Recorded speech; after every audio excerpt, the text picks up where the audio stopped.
अस्सलाम वालेकुम dear students. आज का जो हमारा लेक्चर है ये बहुत ही अहम लेक्चर है, जिसमें हम आपको बताएंगे कि क्रिमिनल केस क्या होता है और क्रिमिनल केस की स्टेजेस और क्रिमिनल ट्रायल बिफोर मजिस्ट्रेट। लेकिन टॉपिक पर जाने से पहले मेरा यूट्यूब चैनल अफरा सियाब माहौल एडवोकेट ज़रूर सब्सक्राइब करें और बेल आइकन को प्रेस करें। इससे पहले सिविल केस की स्टेजेस पर मेरा एक लेक्चर हो चुका है, वो आप डिटेल से देखिएगा। आपको जो सिविल से रिलेटेड केस की स्टेजेस हैं वो सारी समझ में आ जाएंगी। तो आज हमारा जो लेक्चर है क्रिमिनल स्टेजेस पर, इस पर हम चलते हैं जी। आज याद रखना है कि क्रिमिनल केस में सबसे पहली चीज़ जो है वो अक्रंस होता है। अब जब कोई ऑफेंस कमिट होता है, सबसे पहले मैं आपको ऑफेंस की डेफिनेशन बता दूं। एन एक्ट और omission which is punishable by law called offence. जब भी कोई कॉग्निजेबल ऑफेंस कमिट होता है तो याद रखिएगा सेक्शन 154 CRPC के तहत FIR के इंदराज के लिए जाते हैं। दूसरी जो हमारे पास यहाँ पर रेमेडी होती है वो होती है कंप्लेंट की, कि आप इस्तगासा भी कर सकते हैं। अब कंप्लेंट की जो डेफिनेशन है वो मैं एक दफ़ा आपको पढ़ के सुना देता हूँ। अगर हम सेक्शन 4H देखें CRPC का, तो वहाँ पर हमें कंप्लेंट की डेफिनेशन मिलती है। 4H कहता है, complaint means the allegation made orally or in writing to a magistrate with a view to his taking action under this code that some person, whether known or unknown, has committed an offence, but it does not include the report of police officer। अब पहले ज़रा हमने definition इसकी देख ली है। अब हम पहले डिस्कस करते हैं कि FIR को। अब FIR के लिए सेक्शन 154 के तहत officer in charge of police station के पास जाएंगे, वहाँ पर इतला दी जाएगी। अब FIR का जो कंप्लीट प्रोसीजर है हमें वो कहाँ से मिलता है? एक तो सेक्शन 154 CRPC है, दूसरा पुलिस रूल्स जो है 1934 के, उसका चैप्टर 24 जो है वो इस FIR को डील करता है। अब याद रखना है कि जहाँ पर नॉन कॉग्निजेबल ऑफेंस कमिट होता है, नॉन कॉग्निजेबल के लिए सेक्शन 155 CRPC है। अब सेक्शन 155 में उसका प्रोसीजर है कि वहाँ पर मजिस्ट्रेट की जो परमिशन है वो ज़रूरी है। उसके बाद नेक्स्ट हमारे पास जो मरला आता है, यहाँ पर जो SHO होता है ये तफ्तीश जो है किसी पुलिस वाले को देता है, जो IO होगा कोई भी, उसको ये सौंप दी जाती है। अब उसके बाद जो तफ्तीशी अफसर होता है फिर वो मौका पर जाता है, वहाँ पर मौका पर जाकर जो काम करता है, याद रखना है वो इंस्पेक्शन नोट तहरीर करता है। उसके बाद दूसरा नक्शा मौका नजरी ब्ला स्केल। अब इस चीज़ को डील करता है जो बाब 25 है पुलिस रूल्स 1934 का, वो डील करता है। अब उसके बाद क्या होता है? उसके बाद मुल्ज़म की गिरफ़्तारी होती है। अब मुल्ज़म की गिरफ़्तारी जब होगी तो वहाँ पर याद रखना है कि उसको अब कौन सा चैप्टर डील करता है, तो याद रखिएगा वो चैप्टर 26 है पुलिस रूल्स 1934। उसके बाद आगे चलते हैं जी हम। अब याद रखना है कि एक सेक्शन है 54 where police may arrest without warrant.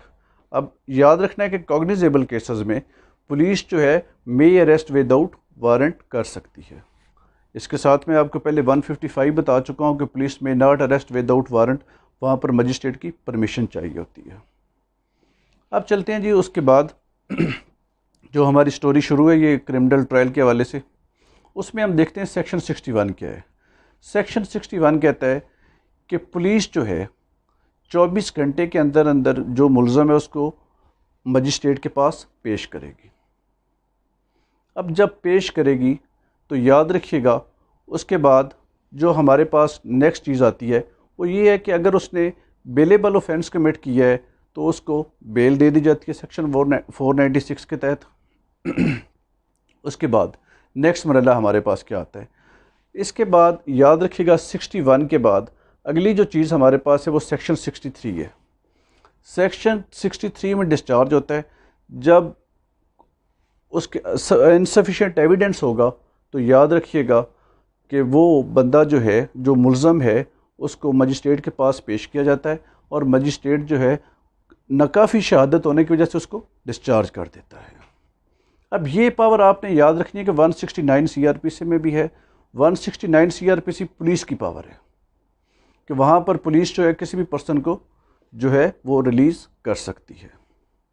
उसके बाद हम चलते हैं, अगर हाँ यहाँ पर मैं आपको एक और बात बताना चाहता हूँ कि अगर इनसफिशिएंट एविडेंस हो 169 में तो फिर पुलिस जो है वो उसको रिलीज़ करती है। अगर एविडेंस सफिशिएंट हो तो 170 CRPC में याद रखिएगा जो पुलिस वाले होते हैं वो उस मुलज़म को मजिस्ट्रेट के पास सेंड कर देते हैं। तो आइए चलते हैं वापस हम 61 के बाद आगे हमारे पास आता है कि अगर सफिशिएंट एविडेंस और नॉन बेलेबल ऑफेंस कमिट किया हो तो याद रखना है फिर उस शख्स को मजिस्ट्रेट के पास पेश कर दिया जाता है। और मजिस्ट्रेट के पास याद रखना है कि फ़िज़िकल रिमांड 2 ग्राउंड्स पे होता है। पहला, अगर for the purpose of investigation, second for the purpose of recovery. याद रखना है कि अगर फ़ीमेल हो ना तो फ़ीमेल को सिर्फ़ और सिर्फ 2 ऑफेंसेस की वजह से फ़िज़िकल रिमांड मिल सकता है, एक डकैती और दूसरा होता है कत्ल। इसके अलावा फ़ीमेल को फ़िज़िकल रिमांड नहीं मिलता। इसके बाद फिर हमारे पास नेक्स्ट आता है जी 173। 173 में जो चलान होता है थ्रू पब्लिक प्रोसिक्यूटर वो फॉरवर्ड मजिस्ट्रेट साहब के पास किया जाता है। इसके बाद अब हम चलते हैं, क्योंकि हमने आपको बताया था कि हम 2 पहलू डिस्कस कर रहे हैं, एक चलान का और दूसरा इस्तगासा का, कंप्लेंट का। कंप्लेंट की मैंने डेफिनेशन पढ़ी। इसके बाद हम चलते हैं कि कंप्लेंट का जो प्रोसीजर है वो सेक्शन 200 से लेके 203 तक है। आगे इशू ऑफ प्रोसेस जो है वो सेक्शन 204 में है। अब 200 के तहत इस्तगासा हमने दायर कर दिया, वहाँ पर कुछ चीज़ें जो लिखी हुई हैं वो आप देख लीजिएगा कि एग्जामिनर नोट किया जाएगा। उसके बाद याद रखना है कि सेक्शन 201 होता है। 201 में अगर मजिस्ट्रेट साहब के याद रखना है कि काबिल समात हो तो मजिस्ट्रेट साहब खुद ट्राई करते हैं, अगर नाकाबिल समात ना हो तो वो प्रॉपर कोर्ट को भेज देते हैं।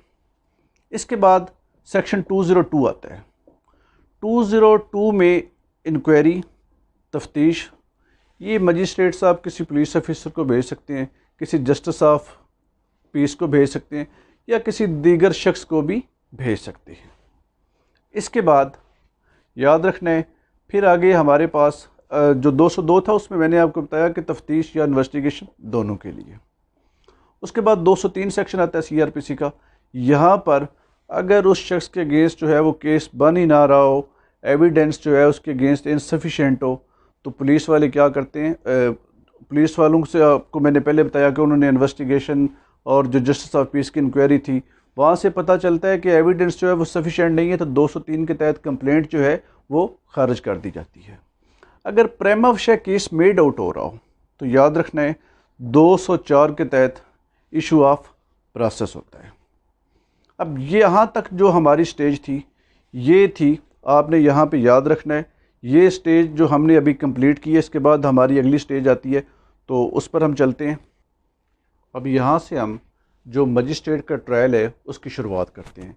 अब हमने यहाँ पर देखना ये है कि मजिस्ट्रेट साहब जो हैं ये केस को ट्राई कर सकते हैं या नहीं कर सकते। तो इसके लिए हम सेक्शन 28 पे जाते हैं कि 28 क्या कहता है। 28 सेक्शन है offences under penal code subject to the other provision of this code, any offence under the Pakistan Penal Code may be tried by the High Court।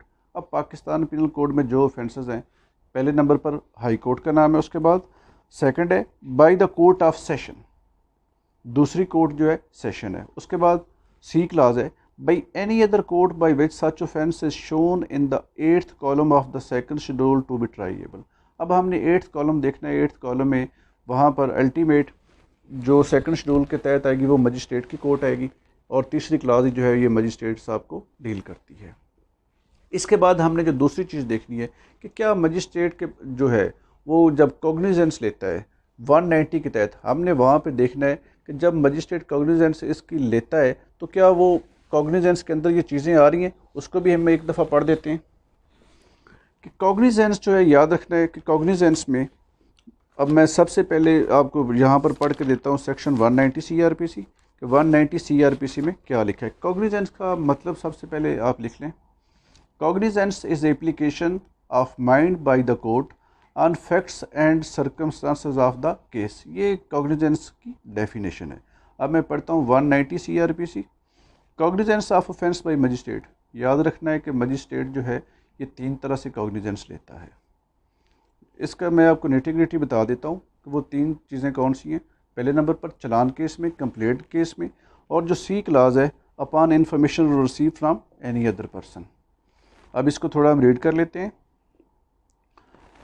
Cognizance of offence by magistrates, all magistrate of the first class or any other magistrate especially empowered by the provincial government on the recommendation of the High Court may take cognizance of any offence upon receiving a complaint of facts which constitute such offence. आगे second clause है, upon a report in writing of such facts made by any police officer, ये जो हमारा चलान case था। उसके बाद upon information received from any person other than a police officer or upon his own knowledge or suspicion that such offence has been committed which he may try or send the court of session for trial. उसके बाद जो class 2 है इसकी subsection 2 190 का, a magistrate taking cognizance under subsection 1 of an offence triable exclusively by court of session shall without recording any evidence send the case to the court of session for trial. अब जिसको magistrate साहब खुद try नहीं कर सकते वो अब court of session में भेज देते हैं। अब इसके बाद हमारे पास जो अगला मरहला आता है वो आता है सेक्शन जो 241A है। यहाँ पर कापियाँ तकसीम की जाती हैं, नकूल तकसीम की जाती हैं। अब और याद रखना है कि यहाँ पर जो कापियाँ तकसीम की जाती हैं वो कौन कौन सी की जाती हैं। एक सेक्शन अगर हम देखें 161 के जो बयान है उसकी कापी, 164 की अगर रिकॉर्ड स्टेटमेंट रिकॉर्ड हुई है तो वो, उसके बाद थर्ड इंस्पेक्शन नोट, और फिर एक अगर दीगर दस्तावेज़ात हों। और ये फ्री ऑफ कास्ट जो है ये अक्यूज़ पर्सन को दी जाती हैं। ये 241A में है। यहाँ पर इस्तगासा की भी कापियाँ दी जाती हैं। लेकिन यहाँ पर एक मैं आपको अहम बात बता दूँ कि जब आप कापियाँ देते हैं, कापियाँ देने में और चार्ज फ्रेम करने में 7 दिन का जो है वो वक्फा जो है ये मैंडेटरी है। इसके बाद हम अगले मरहले पे चलते हैं जो आज का हम क्रिमिनल केस की स्टेजेस पढ़ रहे हैं। इसमें हम अब चलते हैं सेक्शन 242 CRPC पे। सेक्शन 242 CRPC में यहाँ पर बेसिकली चार्ज फ्रेम होना होता है।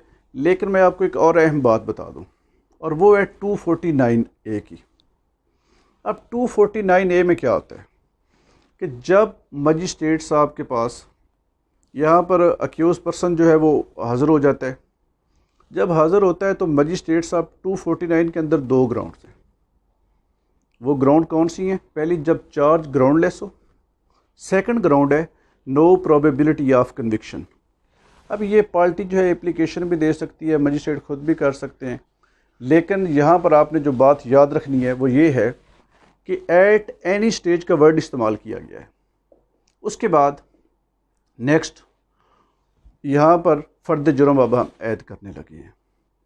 फ़र्द जुर्म के लिए याद रखना है आपने, यहाँ पर 242 में जो फ़र्द जुर्म ऐड करनी है तो इसमें सेक्शन है 221 से लेके 223 तक। अब वहाँ पर बताया गया है कि क्या क्या चीज़ें होनी चाहिए। वक्त, तारीख़, कौन सा ऑफेंस कमिट किया है और उसके अलावा किस लॉ के तहत किया है। ये 221, 222, 223 अगर हम देखेंगे तो। लेकिन जो चार्ज का सेक्शन आगे 221 से लेकर वैसे 240 तक हैं। इसमें ये चैप्टर बहुत इंपॉर्टेंट है प्रैक्टिकली स्टूडेंट्स के लिए भी और जो लॉयर्स हैं उनके लिए भी बहुत ज़्यादा इम्पॉर्टेंट है। अब मजिस्ट्रेट जो है यहाँ पर चार्ज फ्रेम करेगा और मुल्ज़म को बताएगा, क्योंकि हम ये मजिस्ट्रियल ट्रायल डिस्कस कर रहे हैं और मुल्ज़म को इसमें जो है वो मजिस्ट्रेट साहब ये बताएंगे कि आपके अगेंस्ट जो है वो चार्ज जो है वो फ्रेम किया जा रहा है। और याद रखना है कि यहाँ पर मजिस्ट्रेट ये भी कहेंगे कि ये जो है मजिस्ट्रेट खुद ट्राई कर रहे हैं तो ये मेरे काबिले समात है। और याद रखना है यहाँ पे। फिर यहाँ पर हम आपको एक और बात बता दें कि मजिस्ट्रेट साहब जो हैं वो कुछ क्वेश्चन भी पुट करेंगे, और वो 3 सवाल होते हैं। 3 सवाल जो कौन से हैं वो लिख लें आप। Have you heard and understood the charge, ये पहला क्वेश्चन है। दूसरा क्वेश्चन है do you plead guilty to the charge.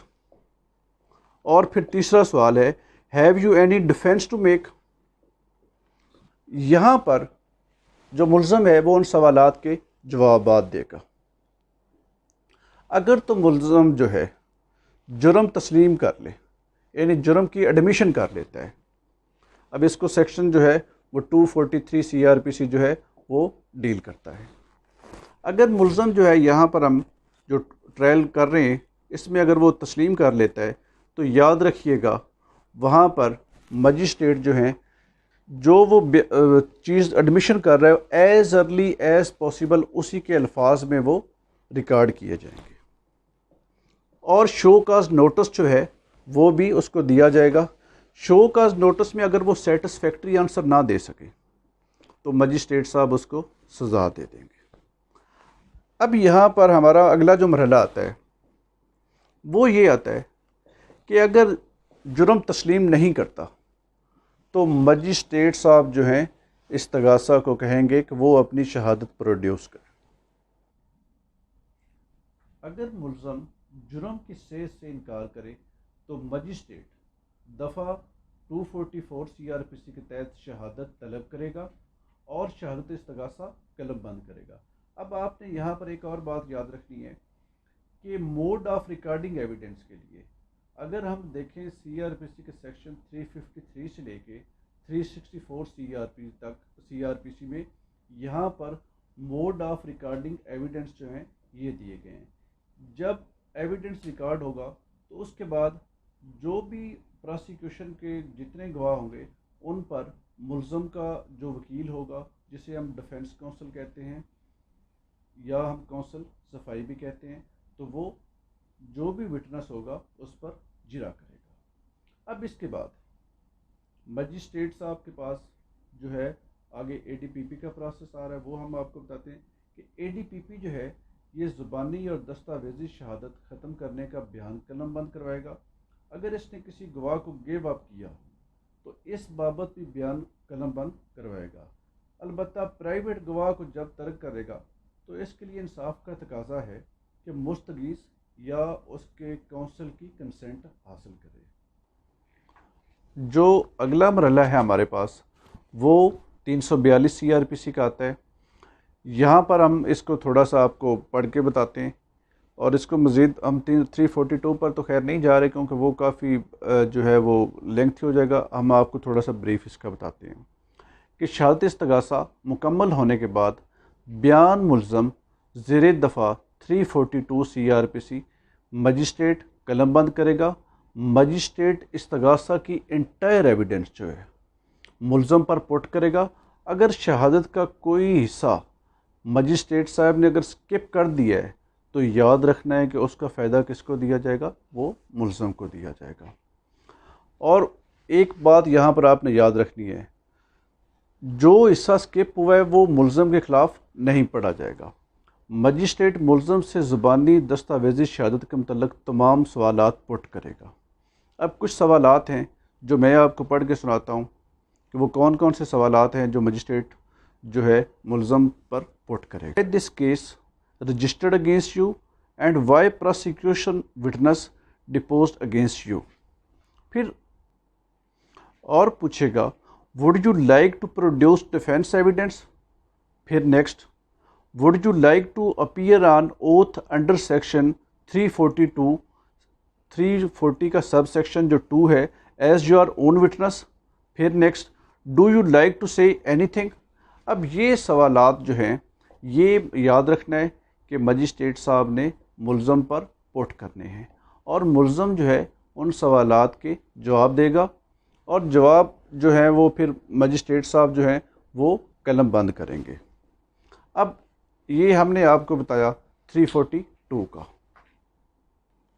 अगर मुल्ज़म शहादत सफाई देगा या बतौर गवाह सेक्शन 240 340 सब सेक्शन 2 पेश होगा तो मजिस्ट्रेट इसकी शहादत कलम बंद करेगा। और यहाँ पर याद रखना है कि अगर वो जो अक्यूज पर्सन है अगर वो शहादत देता है तो प्रोसिक्यूशन को जिरा का हक दिया जाएगा। जनरली हम देखते हैं कि मुल्ज़म बतौर गवाह जो है वो पेश नहीं होता और शहादत देना जो है वो ऑप्ट नहीं करता। इसके बाद फिर अगला मरहला हमारे पास आता है बहस अखीर का। यहाँ पे मैं आपको बता दूं कि जो बहस अखीर के लिए CRPC में कोई क्लॉज जो है वो मौजूद नहीं है। अब ये नेचुरल जस्टिस के प्रिंसिपल को मद्देनज़र रखते हुए ये बहस अखीर का जो मौका है ये दिया जाता है। इसके बाद फिर अगला मरहला हमारे पास आता है जी जजमेंट का। अब याद रखना है कि जजमेंट जो है हमेशा based upon reasons and evidence होनी चाहिए। अगर यहाँ पर मुल्ज़म जो है वो बरी हो यानी एविडेंस रिकॉर्ड की जजमेंट में कोर्ट ने क्या किया उसको बरी किया तो वो रहा कर दिया जाएगा। और याद रखना है यहाँ पे अगर जेल में हो तो उसके लिए वहाँ रोपकार भेज दी जाती है। अगर मुल्ज़म ज़मानत पर होगा तो उसके ज़ामन को उसकी ज़िम्मेदारी से डिस्चार्ज कर दिया जाता है। अगर सज़ा हो जाए तो यहाँ पर आपने याद रखना है अगर सज़ा हो जाए तो मुल्ज़म को गिरफ़्तार करके जेल भेज दिया जाता है और यहाँ पर भी जो उसका ज़ामन होता है उसको डिस्चार्ज कर दिया जाता है। अगर मुल्ज़म जो है ऑलरेडी जो है याद रखना है कि जेल में हो तो फिर जेल सुपरिटेंडेंट के नाम जो है वारंट ऑफ कमिटल जो है कमिटल वारंट हम इसे आप यूजुअली कहते हैं कमिटल वारंट जो है ये जेल सुपरिटेंडेंट के नाम भेजा जाता है कि इसमें कहा जाता है कि जब तक वो सज़ा जो है जितनी अदालत ने उसको अवार्ड की है वो पूरी ना कर ले तब तक इसको जेल में ही रखा जाए।